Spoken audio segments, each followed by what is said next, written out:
Donc pour le brossage des animaux de compagnie, il y a des outils de base qui existent, qui sont souvent plébiscités par exemple parce qu'on a l'impression qu'ils sont très efficaces et souvent on a des dents crochues, on a des coupe-nœuds, on a ce que moi j'appelle un peu des armes de destruction massive.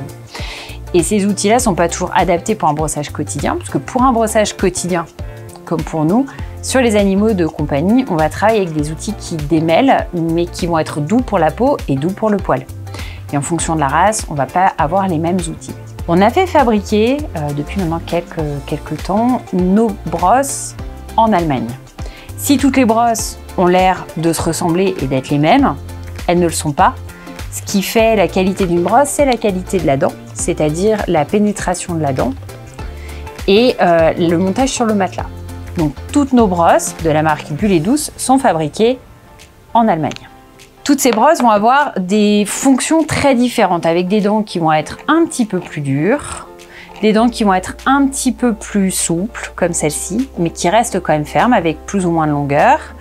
Des poils de sanglier, donc ça c'est ce qu'on va appeler la fibre naturelle pour les poils courts, les peaux sensibles. Et puis après, on va avoir poils de sanglier et pic nylon, où on va utiliser le pic nylon pour faire pénétrer la fibre naturelle jusqu'à la peau de l'animal. Donc toutes ces brosses-là, elles ont une fonction bien précise. Celles qui ne sont pas avec des matelas en caoutchouc, comme ce que vous voyez là, souvent servent plus facilement pour être chauffées. Parce qu'il faut savoir, c'est que quand on va faire un brushing et qu'on va mettre beaucoup de chaleur sur un matelas en caoutchouc, on peut avoir avec le temps les dents qui vont s'enfoncer dans le matelas en caoutchouc.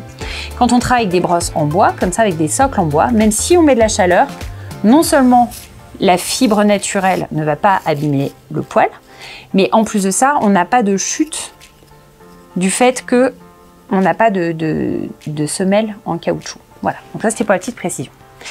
Ce qu'on a fait à l'Agromatitude depuis cette année, c'était notre projet, on y tenait, en collaboration avec notre illustratrice préférée qui s'appelle Laetitia Aigné.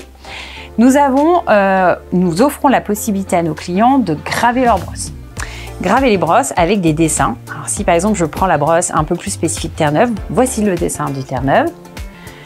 Donc on va pouvoir faire le dessin de la race. Alors on n'a pas encore toutes les races parce qu'il y a tellement de races que voilà.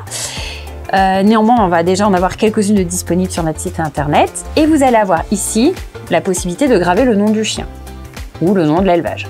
Voilà. Donc on a fait le Terre-Neuve. On a, allez, dans ce qu'on a déjà fait, par exemple, le bulldog.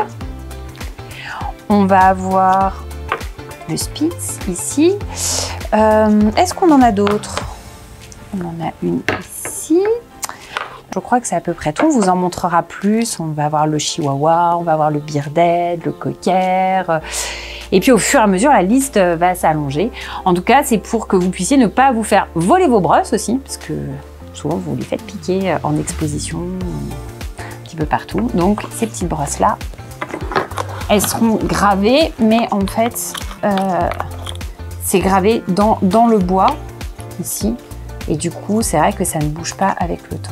Comme on a quand même un positionnement de produits quand même de qualité, on vous a fait aussi des présentoirs de qualité. Alors ici c'est le prototype, mais vous aurez bientôt dans vos salons la possibilité de rentrer ce type de présentoir en bois avec une mousse expansée dans lequel vous pourrez mettre vos brosses, et derrière on fait un petit logo explicatif sur nos produits. Voilà.